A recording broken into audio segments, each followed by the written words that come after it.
Граѓаните на Куманово заслужуваат јасен и искрен одговор зошто се укинува бесплатниот јавен превоз, кажа на денешната пресконференција председателот на општинската организација на СДСМ Куманово Дарко Ристовски, потенцирајќи дека кумановци заслужуваат транспарентност, отчетност и чесен однос. Речиси 4 години оваа мерка беше представувана како голем успех на локалната власт и личен успех на градоначалникот Димитриевски. Денеска, кога бесплатниот превоз се укинува, владее молк. Бараме градоначалникот јавно да им одговори на граѓаните.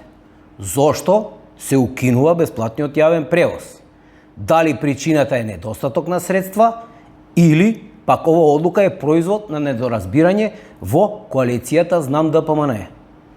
Градоначалникот не смее да се крие зад одлуките на Советот.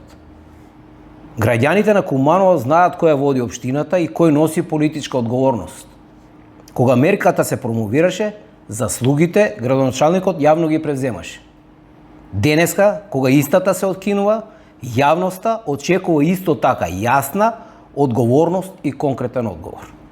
Кумановци заслужуваат транспарентност, отчетност и чесен однос.